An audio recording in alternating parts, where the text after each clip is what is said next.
அன்பானவர்களே, இன்னைக்கு நம்மளுடைய சிந்தனைக்கு கவலை தரும் நினைவுகள்ல இருந்து நாம் நம்மை எப்படி விடுவித்துக் கொள்வது அப்படிங்கிற இந்த சிந்தனை தாங்க நம்ம எடுத்து சிந்திக்க போறோம். கவலை அப்படின்னாவே என்னங்க? கற்பனை கூட்டல் வலை. கற்பனையால வரக்கூடிய ஒரு வலை தான் இந்த கவலை. இதனுடைய அடிப்படை சாராம்சம் என்னன்னு பாத்தீங்கன்னா, எதிர்பார்ப்பு, பயம், அச்சம். இதுதாங்க. உறவுகள் கிட்ட எதிர்பார்க்கிறது, பொருளாதாரம் சார்ந்த கவலைக்கு பயம் அப்படிங்கிறது தான் அங்க அடிப்படையா இருக்கும்.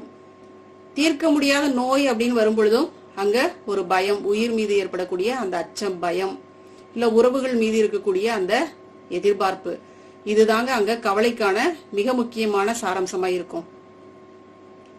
இதுல இருந்து நம்மளால விடுபட முடியுமா, நம்மளுடைய மனநிலையை மாத்த முடியுமா அப்படின்னா நிச்சயமா மாத்த முடியுங்க. விவேகானந்தர் சொல்வாருங்க, எல்லா ஆற்றல்களும் உன்னுள் தான் இருக்கு, உன்னால முடியாதது எதுவுமே கிடையாது அப்படின்னு சொல்வாருங்க. அதனால எல்லா விஷயங்களுக்குமே இங்க தீர்வு இருக்குங்க. தீர்வு இல்லாத விஷயங்கள் இல்லவே இல்லை. அதுதான் விஷயம். சோ தீர்வு நம்ம கிட்ட தான் இருக்கு. வெளியில இருந்து நம்மளால தேடவே முடியாது. ஒரு பிரச்சனை நம்மளுக்குள்ளார வருது அப்படின்னா இந்த இறைநிலை அதுக்கான சக்தியும் நம்மளுக்குள்ளாரதான் கொடுத்திருக்கு. ஒரு பிரச்சனை உங்ககிட்ட கொடுக்குது அப்படின்னா அதுக்கு தகுதியான ஆள் நீங்க அப்படிங்கறதுனால தானங்க, உங்களால அதை தாங்க முடியும் அப்படிங்கிற ஒரு காரணத்தினால தானங்க அந்த பிரச்சனையே உங்ககிட்ட வருது. இந்த உலகத்துல கோடான கோடி மக்கள் வாழ்ந்துட்டு இருக்கோம். ஒவ்வொருத்தருக்கும் ஒவ்வொரு மாதிரியான பிரச்சனை தானங்க இருக்கு. எல்லாத்துக்கும் ஒரே மாதிரியான பிரச்சனையா நம்ம பார்த்துட்டு இருக்கோம். ஒவ்வொருத்தரும் ஒவ்வொரு மாதிரியான பிரச்சனையை நம்ம சந்திச்சுட்டு இருக்கோம் இல்லைங்களா நம்மளோட வாழ்க்கையில. அப்ப பாத்துக்கோங்க, இறைநிலை யாரால எதை தாங்க முடியுமோ, எவ்வளவு சக்தி இருக்கோ அந்த அளவுக்கு தான் இந்த இறை நம்மளுக்கு துன்பத்தை கொடுக்குதுங்க. அப்ப நிச்சயமா நம்மளால தாங்கி அதுல இருந்து வெளியில உறுதியா வந்துட முடியும். அதுக்கு நம்ம இந்த இறை சக்திய ரொம்ப கெட்டியா புடிச்சுக்கணுங்க. உறவுகளோடு இருக்கும் போது இறைவனின் கருணை உன் மீது இருக்கிறது. உறவுகள் உன்னை விட்டு விலகும் பொழுது இறைவனே உன்னோடு இருக்கிறான் என்று நம்பிக்கையோடு இரு. யாருமே உங்களுக்கு இல்லைங்க, யாருமே உங்களுக்கு உதவிக்கரம் நீட்டுறதுக்கு யாருமே இல்ல அப்படின்னு ஹெல்ப்லெஸ் அப்படின்ற ஒரு நிலைப்பாடு உங்களுக்கு வரும் பொழுது அந்த இறைநிலை உங்களோடு நிச்சயமாக இருக்குங்க. மனிதர்களினுடைய அந்த உதவி இல்ல, மனிதர்களுடைய தொடர்பு இல்ல, மனிதர்கள் முழுமையாக ஒருத்தர் கூட நம்மளுக்கு உதவிக்கு வரல அப்படின்னு நிற்கும் போது, நிர்கதியாக நிற்கும் போது நிச்சயமாக இறை நம்மளை விட்டுறாதுங்க. ஏன்னா இந்த பூமிக்கு வர்றதுக்கு காரணமே அந்த இறை தான். அது எப்படிங்க நம்மளுக்கு தாயும் தகப்பனுமாக இருந்து நம்ம பாதுகாக்கிறதே இந்த இறை தான். நிச்சயமாக விட்டுறாதுங்க நம்மளைய. கண்டிப்பா ஒரு துன்பம் வரும்போது அது சார்ந்த கவலையிலிருந்து விடுபடுவதற்கு கொஞ்சம் டைம் எடுக்குங்க, உறுதியா எடுக்கும். அது இல்லைன்னு சொல்ல முடியாது, உடனே ரெக்கவர் ஆக முடியாது. ஆனா அதுக்கும் ஒரு சூட்சமும் இருக்குங்க. நிச்சயமா உடனடியாக இதுல இருந்து வெளியில வருவதற்கும் ஒரு சூட்சமும் இருக்கு. அது என்னன்னு பாத்தீங்கன்னா தியானம் தாங்க. ஆவுனா தியானம் தியானம்னு சொல்லாதீங்க அப்படின்னு நினைப்பீங்க. ஆனா வேற வழி இல்லைங்க. இது ஒரு வேறு மாதிரியான தியானம்ங்க. பஞ்சபூதங்கள்ல ஒன்றான காற்றை புடிச்சுக்கோங்க. பஞ்சபூதங்கள் அப்படின்னா நிலம், நீர், நெருப்பு, காற்று, விண். பஞ்சபூத சக்திகளும் நம்மளுக்குள்ளார ஒவ்வொரு இயக்கமாக இயங்கிட்டு தான் இருக்கு. சரிங்களா? இந்த பிரபஞ்சத்திலயும் இயங்கிட்டு இருக்கு, இந்த உடல்லையும் பஞ்சபூத சக்திகள் இயங்கிக்கிட்டு தான் இருக்கு. இப்ப இதுல நம்மளுக்கு நல்லா தெரியக்கூடிய ஒரு விஷயம் என்னன்னு பாத்தீங்கன்னா காற்று. காற்று எப்படி இயங்குதுங்க? மூச்சு காற்றாக நம்மளுக்குள்ளார உள்ள போறது வெளியில வர்றது நம்மளால உணர முடியுது இல்லைங்களா? உங்களுக்கு ஒரு பிரச்சனை நிகழும் பொழுது, அந்த துன்பத்துல இருந்து உங்களால வெளியில வர முடியல, இந்த கவலையில இருந்து வெளியிலேயே வர முடியல என்னால அப்படின்னு நீங்க நினைக்கும் பொழுது உடனே அமைதியா உட்கார்ந்துக்கோங்க. 10 நிமிஷம் அப்படியே உங்களுடைய மூச்சையே கவனிங்க. இந்த மூச்சை நீங்க எதுவா நினைக்கலாம்? இறை சக்தியாக நினைங்க. ஏன்னா இது பஞ்சபூத சக்திகள்ல ஒன்னான காற்று. சரிங்களா? இந்த இறை நிலையே உங்களுக்குள்ளார இயங்கிக்கிட்டு இருக்கு. நீங்க நினைச்சா மூச்சை நிறுத்த முடியுங்களா? நீங்க நினைச்சுதான் இந்த மூச்சை வெளியில விடுறதும் உள்ள அனுப்புறதுமா நடந்துட்டு இருக்கு. நீங்க தான் இந்த வேலையை பண்ணிட்டு இருக்கிறீங்களா? இல்ல இல்லைங்களா? இது தானா நடக்கக்கூடிய நடவடிக்கை இந்த உடம்புல. அப்ப இந்த மூச்சு காற்றுக்குள்ளார உங்களுடைய பிரச்சனைகளை உள்ள அனுப்பிடுங்க கற்பனையா. சரிங்களா?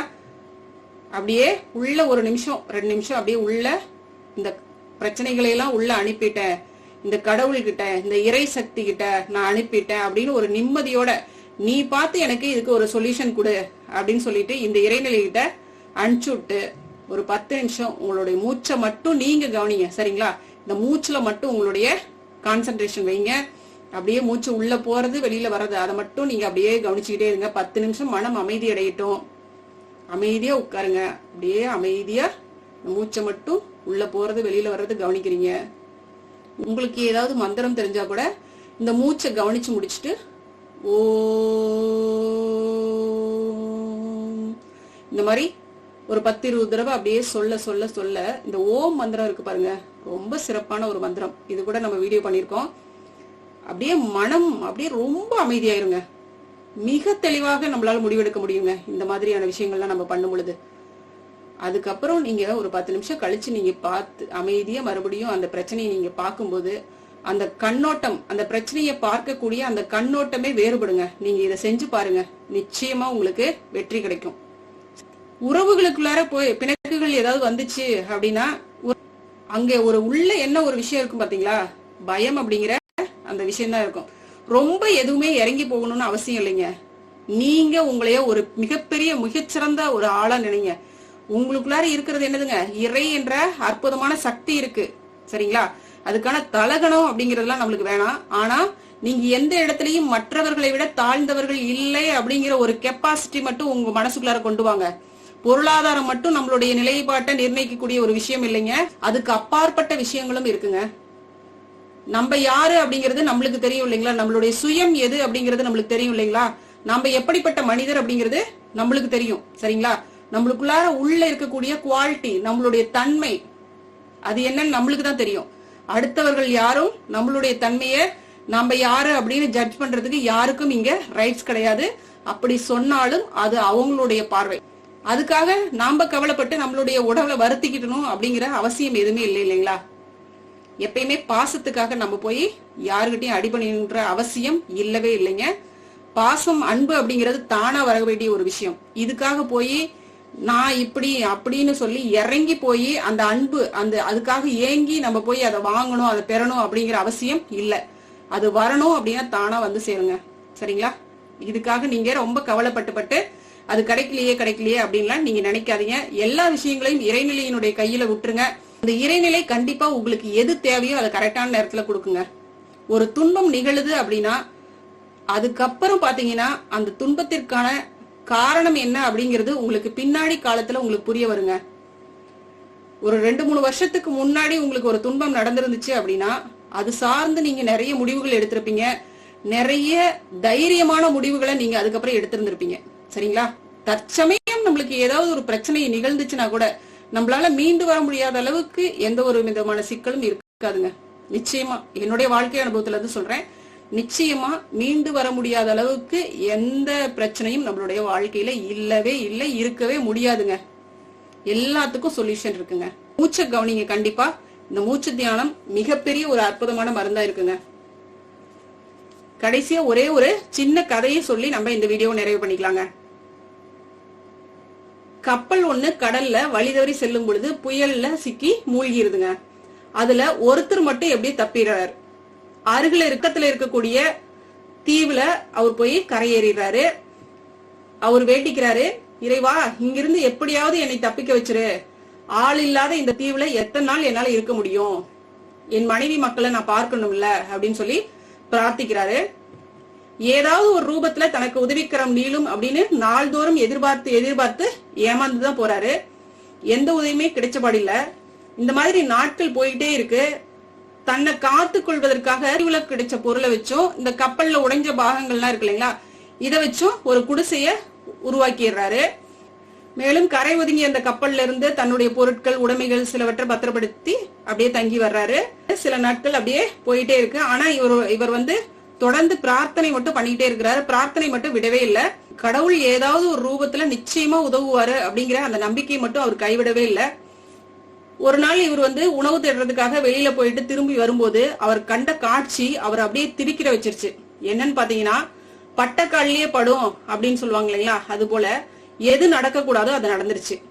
என்னன்னா, இவர் தங்குவதற்கு அப்படின்னு இருந்த அந்த ஒரு குடிசையும் அப்படியே வானுயிர எழும்பிய புகையோடு அப்படியே தீ பிடிச்சு எரிஞ்சுக்கிட்டு இருந்துச்சு. குடிசைக்குள்ளார இருந்த உடைமைகள் எல்லாம் அப்படியே தீக்கிரையாயிருச்சு. ஒண்ணுமே இல்லை இவர்கிட்ட. ஏற்கனவே சாப்பிட்றதுக்கு ஏதாவது சேர்த்து வச்சிருப்பாரு இல்லைங்களா, அங்க இங்கேயும் கொண்டு அது மற்ற எல்லாமே இவருடைய பொருட்கள், சின்ன சின்ன பொருட்கள், கொஞ்சம் கொஞ்சம் அந்த வாழ்வாதாரத்துக்கு தேவையான எல்லாம் அப்படியே முழுசும் முடிஞ்சு போயிருச்சு. இத பார்த்து அவரு அலறி துடிச்சிட்டாரு. இறைவன்கிட்ட அப்படியே கதறாரு, இறைவா என்னை காப்பாத்தும்படிதானே உன்கிட்ட மன்றாடி கேட்டேன், நீ என்னன்னா இப்ப இருக்கிறதையும் பறிச்சுக்கிட்டியே, இனி நான் எப்படி இங்க வாழ்றது, இது உனக்கே நியாயமா அப்படின்னு கதறி அழுகுறாரு. மறுநாள் காலையில ஒரு கப்பலினுடைய சப்தம் இவரை எழுப்புது. அந்த கப்பலினுடைய சப்தத்தை கேட்டு எழுந்துடுறாரு. இந்த தீவை நோக்கி அந்த கப்பல் வந்துட்டு இருக்கிறத பாக்குறாரு. ஒரே சந்தோஷம், அப்பாடா நல்ல வேளை இங்க இருந்து ஒரு வழியா தப்பிச்சிடலாம் அப்படின்னு சொல்லிட்டு பாக்குறாரு. அந்த கப்பல் இவரை நோக்கி வருது, யாரோ நம்மளை காப்பாத்த வர்றாங்க அப்படின்னு உற்சாகத்துல அப்படியே துள்ளி குதிக்கிறாரு. கப்பல்காரர்கள் வர்றாங்க, இவரை படகுல ஏத்தி அழைச்சிட்டு போறாங்க.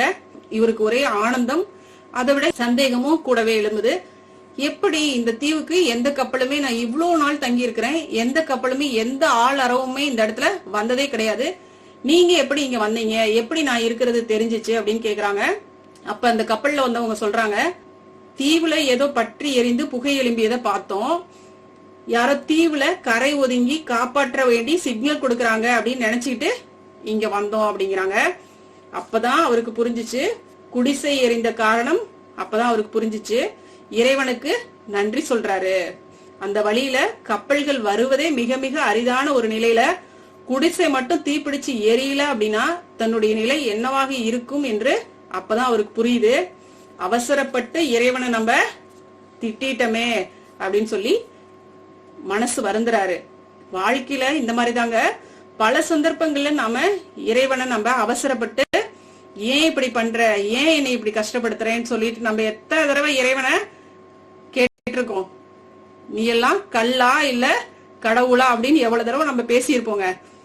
நம்மளை எப்படியாவது நல்வழிப்படுத்தி ஒரு இடத்துல கொண்டு போய் சேர்க்கணும், ஒரு நல்ல இடத்துக்கு நம்மளை தயார்படுத்தணும், ஒரு நல்ல வாழ்க்கை பாதைக்கு நம்மளை தயார்படுத்தணுங்கிறதுதான் இறைநிலையோட நோக்கமாக இருக்கும்.